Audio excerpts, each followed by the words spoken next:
कार्य को करने में किस किस को मनाते हो? कोई भी कार्य ले लो, शादी का ले लो, अपने गृहस्थ का ले लो, अपने मकान का ले लो,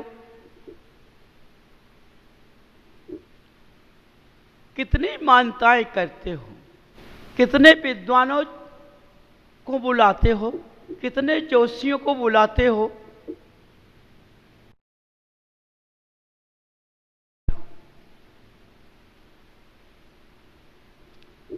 यदि तुम्हारे अंदर भगवान बसे होते ना, तो मैं किसी की जरूरत नहीं पड़ती। समझो, किसी की जरूरत नहीं पड़ती। देखो, मनुष्य के अंदर एक कमल रूपी आसन होता है जो दिखाई नहीं देता है। उस पर कौन विराजता है? आत्मा विराजती है। आत्मा का दिल कहां होता है? भगवान के अंदर। भगवान का वास होता है। जहां भगवान का वास होता है, उसके नेत्र कहां रहती है? उसकी दिव्य दृष्टि, नेत्र नहीं होती, दिव्य दृष्टि होती है, बदल जाती है कि याद उसके अंदर होती है। देखो, मनुष्य के अंदर भगवान बसा होता है, किसी की जरूरत नहीं है। जहां भगवान बस गया, वहां सारे देव देवता पास हो जाते हैं। किसी की जरूरत नहीं होती है, आगे पीछे फिरते हैं। अपना दिल इतना साफ रखो। देखो, आप बधाइयां मनाते हैं, अपने घर में शादियां करते हैं, कितने प्रकार के वस्त्र पहनते, कितना खर्च करते हो। जब भगवान की भक्ति में लीन होते हो, उनके गुणों का पूजन करते हो, तो कैसे वस्त्र पहनते हो?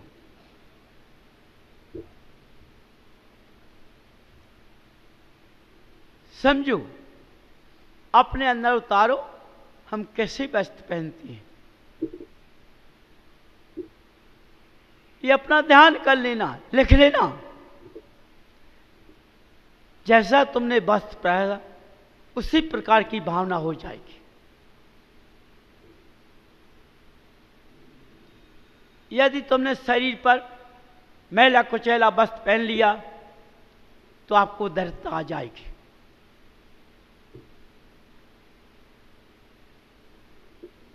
फटे पहले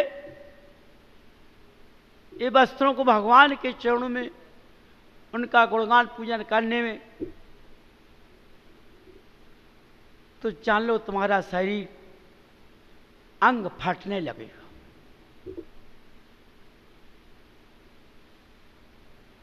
भावना वैसी हो जाएगी। यदि तुमने अच्छे वस्त्रों को पहना, तुम्हारे भाव अच्छे होंगे, तुम्हारी पुतल काय बदल जाएगी, अच्छी हो जाएगी। देखो बंधुओं, ना कहीं लेने जाना है, ना कहीं देने जाना है, ये सब मेरी क्रिया से होता है। जो तुम क्रिया करते हो, उस क्रिया के अनुसार ऐसा होता है।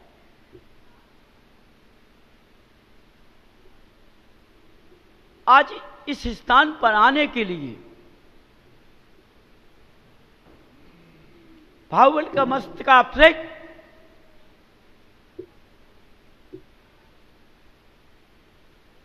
करने की इच्छा हुई, मानताओं के हिसाब से नहीं। हम उस नगर में जाएंगे, हम आपत्ति चली जाएंगे। बात सच है। लेकिन नहीं, आपत्ति के लिए नहीं आना है। किसके लिए आना है?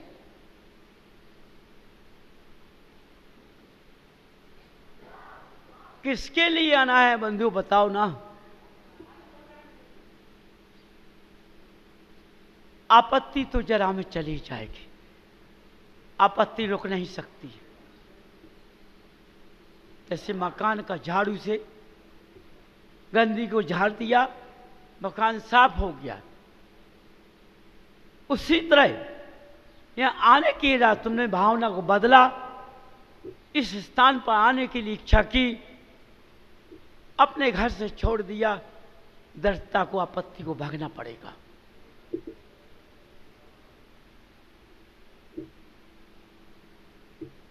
ऐसा अपने अंदर भावना लेकर आओ कि हमारा पुद्गल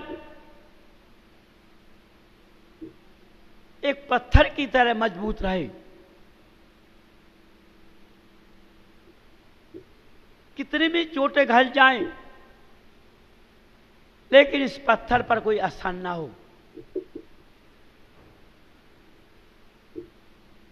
यदि हम भगवान लीन हो जाएं, उनकी भक्ति पर बैठ जाएं,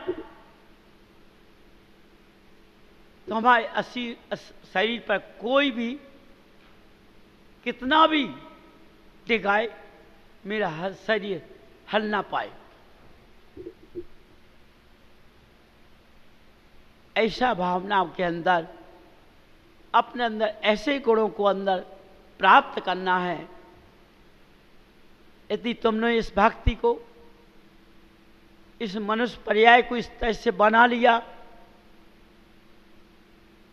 तो ये तुम्हारी काया इतनी पवित्र रहेगी, किसी मान्यताओं की जरूरत नहीं पड़ेगी। ये मान्यताओं वाले तो जाने कितने दूर चले जाएंगे, पता नहीं पड़ेगा। समझो, और ये काया कितनी पवित्र बन जाएगी, इसके अंदर किसका अंश पहुंच जाएगा? तुम्हारे महावीर का। महावीर की संतान कहलाते हो, पहुंच जाएगा। हर व्यक्ति वो जहां तक ये वाणी वायुमंडल से जाएगी, इस कर्मभूमि के अंदर, क्षेत्र के अंदर, चारों तरफ यदि जो भी मनुष्य भगवान को अपने अंदर बसाएगा, उनकी याद में अपनी दृष्टि को बदलेगा, उसकी काया पवित्र बन जाएगी, कोई दुर्गंध उसके अंदर नहीं रहेगी। वह मनुष्य चारों तरफ से सुखी होगा। एक तरफ से नहीं, चारों तरफ से। सोचो, जब मनुष्य चार प्रकार से सुखी होगा, तो उसको इच्छा किस बात की है? तब भी उसको इच्छा भगवान की है। तब इनको पंच परमिष्टि बोला जाता है।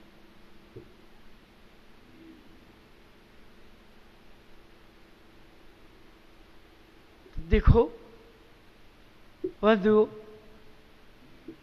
तुम लोग भूल जाते हो, तुम्हारा मन बहुत लालची होता है।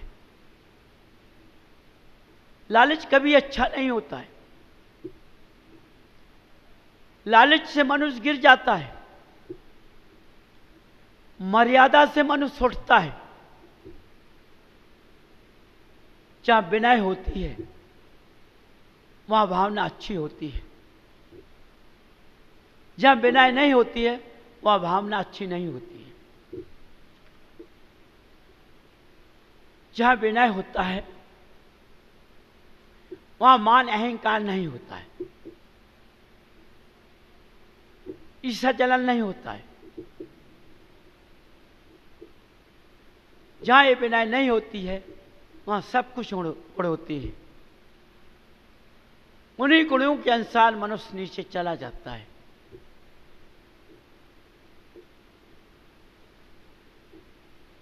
यहां अपनी मुट्ठी बांधकर तुम आए हो, बांधे रहो। हमें उस मुट्ठी की जरूरत नहीं है।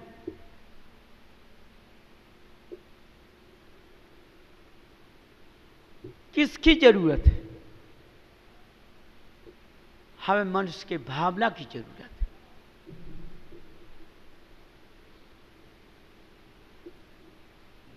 हमें तुम्हारी धन संपत्ति से कोई मतलब नहीं, अपनी रखे रहो। हमें किसकी जरूरत है? भावना की जरूरत है। समझो, हमें किसी के नाम की जरूरत नहीं है। जब भारत ने नाम लिखने के लिए पहुंचते हैं तो स्थान नहीं मिलता है। तो देखो, ऐसे कई नाम होते हैं और नामों में नाम लिखने के लिए जगह नहीं है।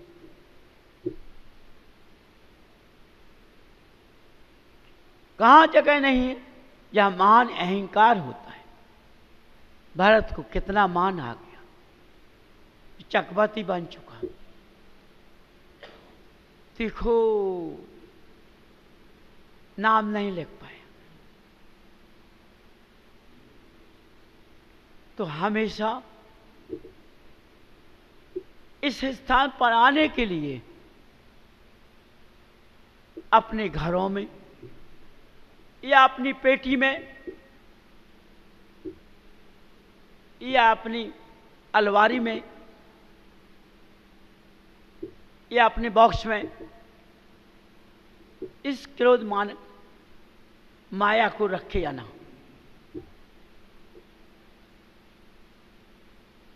इसकी जरूरत नहीं है। सद्भावना की जरूरत है। अपनी सरल भावना के लेके आओ, मुस्कुराते हुए आओ। तुम रास्ते में तड़पते रहोगी, घर से तड़प कर आओ। जब रास्ता यहां की पकड़ोगे तो तड़पना चला जाएगा।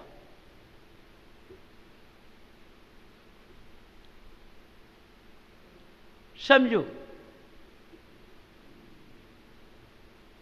पता नहीं पड़ेगा ये तड़पना कहां चला गया। तुमने ऐसा कौन सा कार्य किया? हमने अपनी भावना को बदला है इस स्थान के लिए।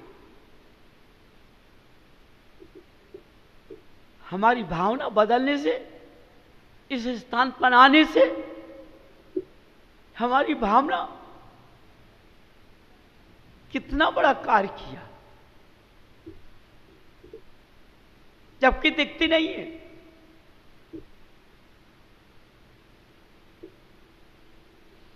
देखो, मेरी आपत्ति या मेरी, हम शरीर से बेदर्द हैं, तड़प रहे हैं, ये मेरी कहां चली गई?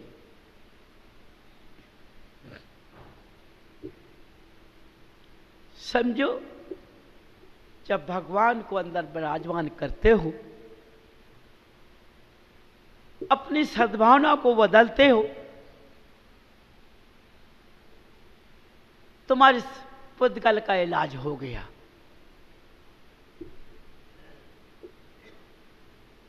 ये दिखाई नहीं दिया, इस स्वयं को दिखाई देगा, किसी को नहीं देना है, इस स्वयं को दिखाई देगा तुमको।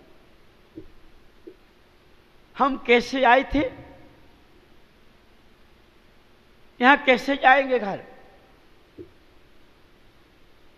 रोते आए थे, हंस के जाएंगे। खुशी के साथ जाएंगे।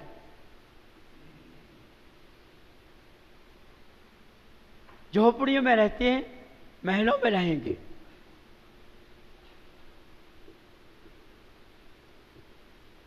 देखो खेल किसका है? खेल किसका है? ये मत समझ जाना। मदारी गिड़गिड़ी बजाता है, वो पेट के लिए बजाता है। यह जो भावना बदलना है, ये जीवन के लिए बदलना है।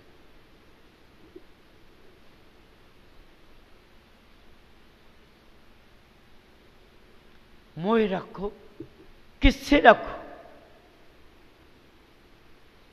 बंधुओं, मोह कभी पैसे से नहीं रखना, कभी महिला अटारी से मोह नहीं रखना, कभी अपने शरीर से मोह नहीं रखना।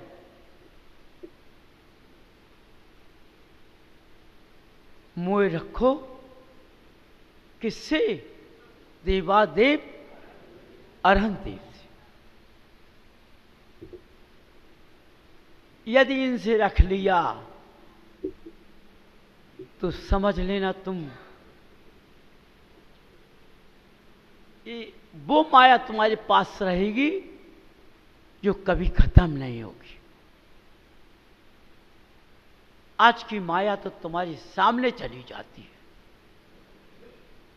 आज की माया तुम्हारे शरीर को खाती है। आज की माया तुम्हारी इज्जत पर लगती है, जिसको तुम दिन भर रोती हो। ऐसी माया उत्पन्न होगी जो तुम्हारे शरीर को नहीं खाएगी, तुम्हारी इज्जत को नहीं डिगाएगी।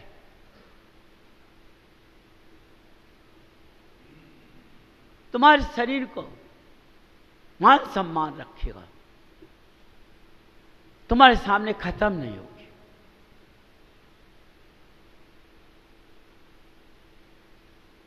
बंधु, ऐसा स्थान मिलना मुश्किल है। पार्थ ने रखा है,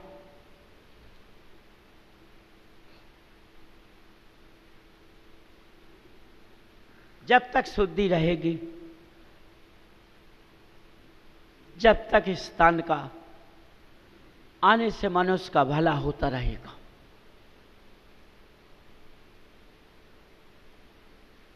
समझो, क्योंकि पहले भी असहकारी क्षेत्र थे, लेकिन विद्वानों ने सारे क्षेत्रों को खत्म कर दिया।